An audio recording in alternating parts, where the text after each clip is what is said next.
Hey guys, what's up? I'm Christian Taylor and I'm done with Google. So before I explain why or what I mean, let me preface this by saying I consider myself a Google sheep. I may not have every Google product just due to my financial position. However, I currently own a Pixel 2 XL, a Google Home, a Google Home Mini, and a Chromecast, as well as I use Google software heavily. I'm deep into Google Photos, Google Drive, Gmail, Google Docs.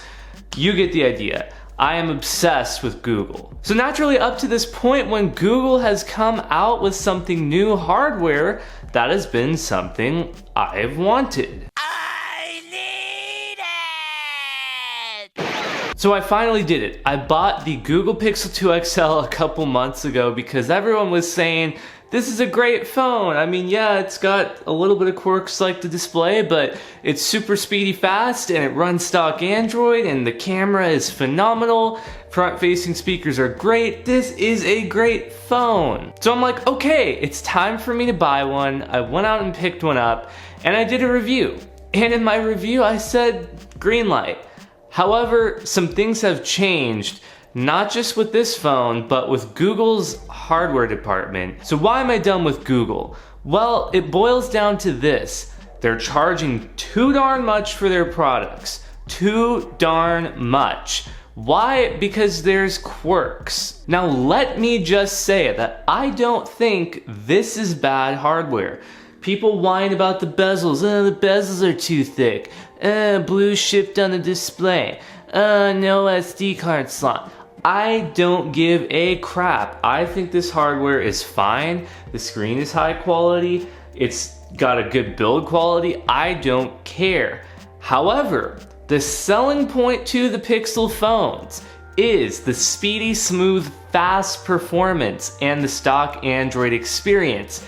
And I have learned that's not all it's cracked up to be. Now let's start with speed. So MKBHD recently dropped a video about his Pixel 2 XL experiencing lag, and I started noticing lag on mine just a couple weeks before he dropped that video. It stutters when you go back and forth between pages, and I've had full-on lag spikes where the phone just freezes. Stuff that my Galaxy S6 didn't do until after a year's time. I've owned this phone for 2-3 months and the next generation isn't out yet and it's already lagging. That's not off to a good start, Google. That's really not. You see, what this boils down to is the fact that Google doesn't care about you. They sell this whole stock Android thing as a benefit because, oh, you get updates for Android right when they come out. Guess what? When I got Android Pie, my bank app broke. I sent them an email, and as John Prosser likes to say, there's 10 Google Pixel users out there. And so the developer basically replied like, hey man, I'm sorry, I'm working on a fix. It's been a month and it hasn't been fixed. Why? Because it's not a priority, because there's hardly any Pixel users. Why are there hardly any Pixel users? Because they don't know how to market a phone and it's too overpriced. But wait, it gets worse. The Facebook app, broken. For 1 week, when Android Pie was released, I could not comment on a Facebook post. It would crash immediately, it just wouldn't work. My DJI Phantom drone I have not flown it once since I bought this phone. DJI just doesn't support this hardware. You need a Samsung phone or an older Nexus device or an iPhone. $850 phone. Can't open my bank app, can't use Facebook properly for a week, and can't fly my expensive drone? Heck, Google themselves is neglecting Android. I mean, they added dark mode to the YouTube app back in March on iOS. In March. And they are just now rolling it out to Android. Well, guess what? I still don't have dark mode on YouTube on my Android phone running Android 9.0. What? And don't even get me started on their new products they're releasing like the Pixel 3 XL What is that? The benchmarks are a joke. It has 2 front-facing cameras and a giant notch. What is that? And they also have a track record of releasing really screwy products like the Pixelbook, as Talos of Tech talked about. You can check that out over here. And also the Pixel Buds. Really, Google? $159 for wireless earbuds? I mean, the AirPods put these things to shame at the same price. So here's the problem. I am longing for an ecosystem. I'm longing for a solution that works. I want a quality smartwatch. I want a phone that can do everything I need it to do. I want integration with earbuds and other products. And I am convinced that there's a good ecosystem out there I've been ignoring because I've been such a Google sheep. But now that my eyes have been opened, now that I'm done sucking up to Google, and now that I will not just buy their products blindly because they slap their logo on it, I'm gonna drop a bombshell. Whoa, trigger alert, trigger alert. If you are a Google fanboy, it's time to leave the video now because you're gonna pop a gasket on this one. Okay, here goes nothing. I'm tapping out. I'm buying an iPhone. What? Let me get this straight. My customer service enforcer and Android fanboy extraordinaire, Christian Taylor, is tapping out of Android to defect to iOS.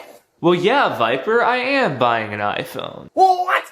Where do they do that at? How does that happen? I mean, good lord, if the stock Android experience, the pure polybrand Android experience isn't enough to keep an Android fanboy happy, then what will? I mean, not only is iOS making the Android fanboy tap out, Android itself is making the Android fanboy tap the hell out. Woo! Yeah, that's right. I said it. I am buying an iPhone. Now, what do I mean? Well, obviously, I don't have a baller budget because I just spent a fortune on this. So it's gonna be a used iPhone, probably like a 6S or a 7, and I'm gonna be in the iOS ecosystem. Now, don't get me wrong, I am not giving up on Android because I do love Android as an OS, and I have a feeling that my SIM card ultimately is gonna be in this Pixel 2 XL more than the iPhone.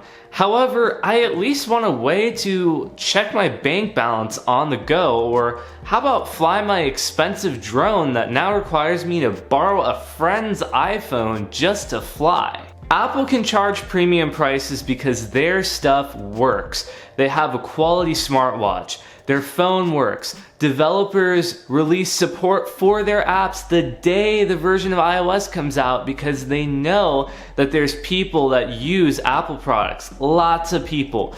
Google cannot do that, and I'm just tired of backing them up.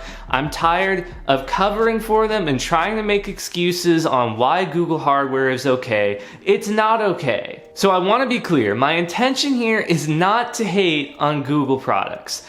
Google, you know, if you like Google hardware, that's okay. That's your thing. I have no problem, nothing against Google. I'm sure I'm still going to buy Google hardware in the future. However, I'm not labeling myself as a Google sheep anymore, and I'm certainly branching out and trying other things. So what do you guys think of Google's new hardware? Is it worth it? Are you gonna buy it this year?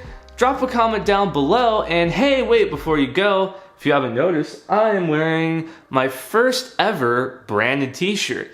That's very exciting, and you can get yours for just $15 until my next video with promo code LAUNCH. So hit up the link in the description for that. Check out some of my other videos over there. And with that said, I will catch you guys next time.